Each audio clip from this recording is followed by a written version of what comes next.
1월 20일 새벽 기도의 말씀입니다. 오늘 우리에게 주시는 말씀은 창세기 14장 15절에서 24절까지 말씀입니다. 그와 그의 가신들이 나뉘어 밤에 그들을 쳐부수고 다메섹 왼편 호박까지 쫓아가 모든 빼앗겼던 재물과 자기의 조카 롯과 그의 재물과 또 부녀와 친척을 다 찾아왔더라. 아브람이 그돌라오멜과 그와 함께한 왕들을 쳐부수고 돌아올 때에 소돔 왕이 사회 골짜기 곧 왕의 골짜기로 나와 그를 영접하였고 살렘 왕 멜기세덱이 떡과 포도주를 가지고 나왔으니 그는 지극히 높으신 하나님의 제사장이었더라. 그가 아브람에게 축복하여 이르되 천지의 주제이시오 지극히 높으신 하나님이여 아브람에게 복을 주옵소서. 너희 대적을 내 손에 붙이신 지극히 높으신 하나님을 찬송할지로다 하매 아브람이 그 얻은 것에서 10분의 1을 멜기세덱에게 주었더라. 소돔 왕이 아브람에게 이르되 사람은 내게 보내고 물품은 내가 가지라.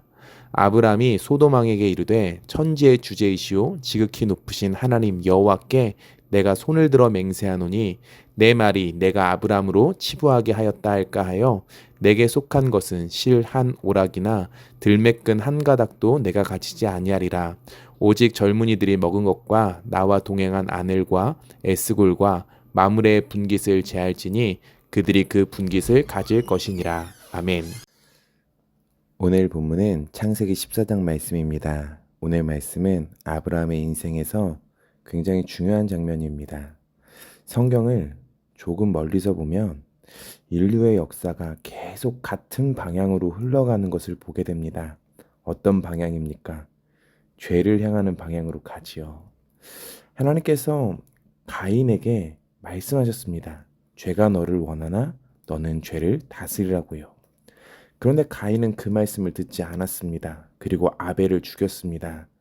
말씀을 듣지 않을 때, 말씀이 기준이 되지 않을 때 인간은 항상 죄악된 길로 나아갑니다. 이 가인의 뒤를 이은 가인의 후손 중에 라멕은 어떤 사람입니까? 라멕은 가인이 했던 것처럼 똑같이 소년을 살인을 하는 살인죄를 저지릅니다. 그리고 그가 노래를 부르는데요. 이런 노래를 부릅니다. 가인을 위하여는 벌이 7배거든 라멕을 위하여는 77배라 라고 합니다. 이 말은 하나님께서 하셔야 될 말이죠. 그런데 인간인 자신의 입으로 말합니다. 자신이 선악의 기준이 되어 있는 것입니다. 세상의 사람들이 하나님의 말씀을 어기고 죄를 사랑하고 죄악의 기준을 자신들이 정합니다. 하나님의 말씀이 기준되고 인간의 말이 기준이 된 역사는 홍수의 심판으로 끝이 납니다.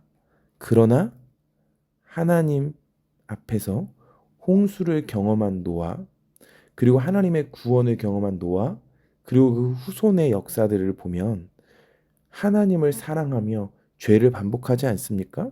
아닙니다. 노아는 술에 취했고 그의 후손들은 바벨탑을 쌓았습니다. 자기 이름을 내는데 관심을 가졌다라고 합니다. 여전히 스스로 세상의 기준이 되려고 합니다.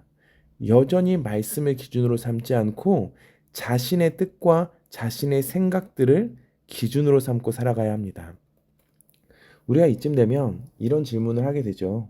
하나님 또 심판하셔야 되는 것 아니냐라는 것이죠. 그런 하나님께서 노아의 이후에 바벨탑 사건이 있었고 죄로 가득한 그들을 심판하는 것보다는 어떤 선택을 하셨습니까?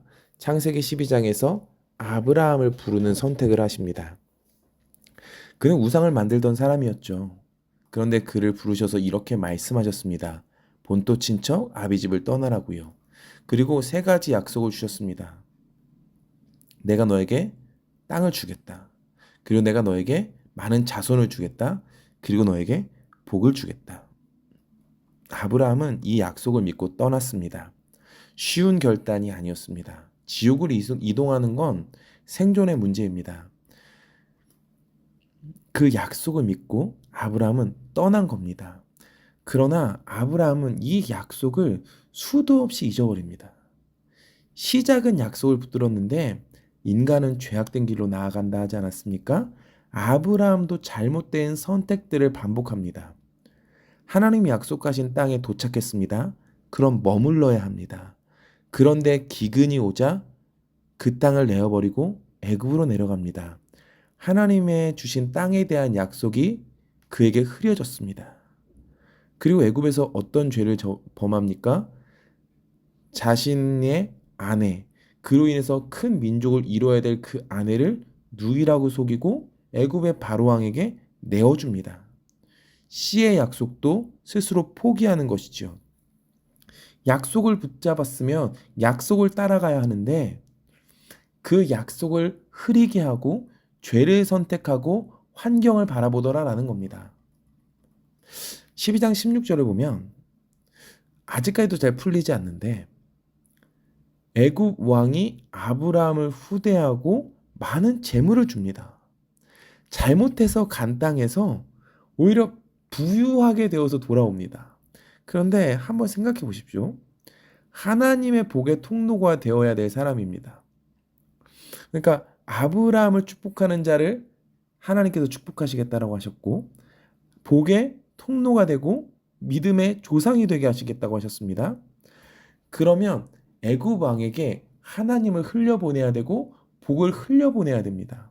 근데 애굽 왕이 주는 것을 들고 나오는 겁니다. 그러니까 아직은 믿음의 사람이긴 한데 여전히 환경이 기준이고 말씀보다 생존이 앞서는 아브라함의 모습입니다.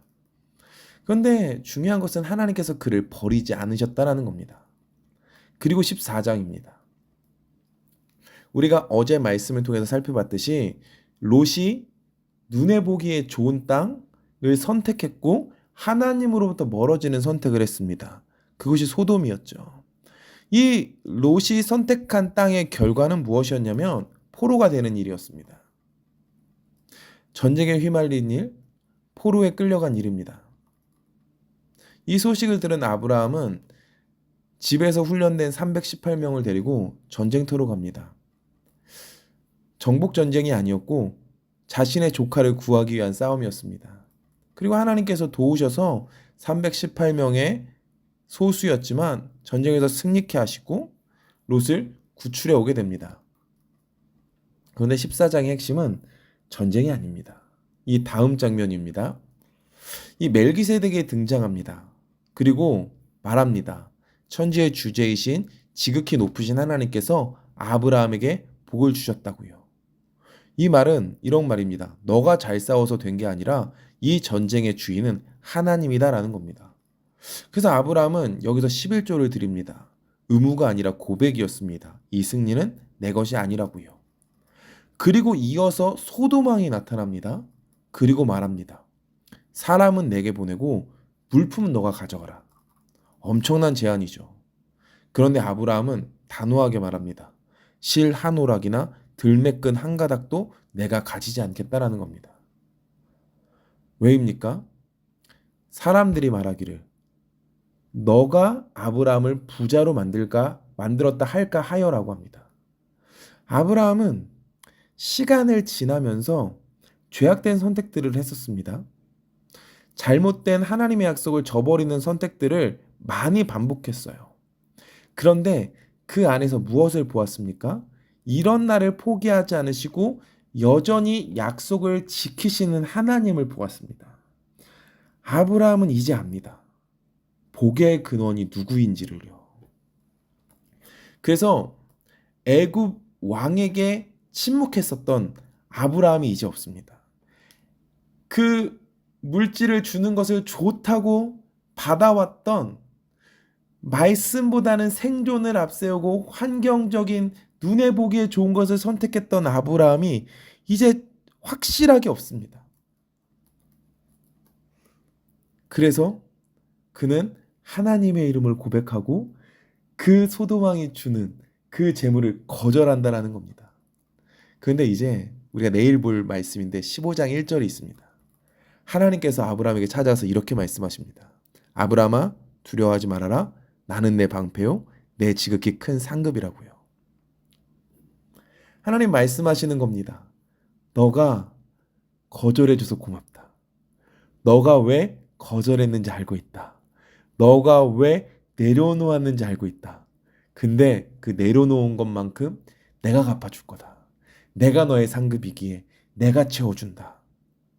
하나님은 아브라함의 그냥 후원자가 아니라 상급 그 자체가 되어주시겠다라고 말씀해 주십니다. 우리의 삶은 항상 잘 되는 삶은 아닐 수 있습니다. 아브라함도 보십시오. 믿음으로 떠났던 여정 가운데 기근이 옵니다. 실패도 합니다. 어려움이 찾아옵니다. 그리고 아브라함에게 무엇이 드러났었습니까? 약속을 살아내 실력이 없다라는 것이 적나라하게도 드러났습니다. 우리는 그렇습니다. 우리는 하나님의 말씀을 쫓아갈 힘도 없는 자들이고 우리 삶 속에는 참 많은 어려움을 겪는 자들입니다. 그런데 괜찮습니다. 하나님은 우리를 포기하지 않으십니다. 하나님은 우리의 편이 되어주십니다. 아브라함이 실패할 때도 그랬습니다. 아브라함은 약속을 잃어버렸는데 하나님은 약속을 기억하셔서 사라를 지키셨습니다. 그리고 아브라함이 믿음의 고백을 한번 드렸을 때 그 롯에게 먼저 양보했을 때 우리가 어제 봤죠? 하나님께서 동서남북을 바라보라고 하시면서 내가 너에게 좋은 땅을 주겠다고 약속하시는 것도 보았습니다. 그 붙드시는 하나님을 아브라함이 경험하니 이제는 소돔 땅의 어떠한 재물 앞에서 환경 앞에서 흔들리지 않습니다. 그리고 그 고백을 보시며 하나님이 또 다시 찾아와 주셔서 내가 너의 방패다. 내가 너의 상급이 된다라고 말하시는 겁니다. 우리는 이 하나님 경험하는 겁니다. 우리의 삶을 책임지시고 우리를 포기하지 않으시는 우리는 실력이 없지만 우리의 상급이 되시고 우리의 방패가 되시는 그 하나님 붙드는 겁니다. 신자의 삶은 세상의 기준을 떠나 결국엔 하나님의 나라로 옮겨지는 삶입니다. 세상의 모든 사람들은 하나님의 기준을 떠나서 자신들이 원하는 삶으로 나아갑니다. 그러나 우리는 결국에는 세상의 기준을 떠나 하나님이 원하시는 곳으로 나아가는 겁니다. 우리는 무엇을 붙잡고 있습니까? 우리는 무엇을 보고 있습니까? 우리는 어디를 향해서 나아가고 있습니까? 우리가 하나님을 붙잡을 수 있다면, 하나님을 선택할 수 있다면, 하나님이 원하시는 삶을 결단할 수 있다면 하나님이 아브라함에게 하셨던 것처럼 우리에게도 말씀하실 겁니다. 내가 너의 방패가 될 것이다. 내가 너의 상급이 될 것이다 라고요. 우리가 이 하나님을 경험하시고 하나님을 통해서 승리하는 그런 은혜가 우리 태국하님교회 모든 성도님들에게 있기를 간절히 소망합니다. 기도하겠습니다. 하나님 사랑합니다. 하나님 감사합니다. 우리가 하나님의 원하시는 그 방향으로 나아가기를 소망합니다. 가인부터, 아니 아담부터 계속해서 하나님이 원하시는 방향을 벗어났었는데 하나님, 우리는 하나님이 원하시는 자리로 계속 옮겨지게 하시고 하나님이 원하시는 길을 따라가게 하여 주시옵소서. 우리는 부족하지만 그 길을 선택하게 하시고 그 길에서 하나님이 우리의 방패 되시고 상급이 되심을 보게 하여 주시옵소서. 감사드리며 예수님의 이름으로 기도합니다. 아멘.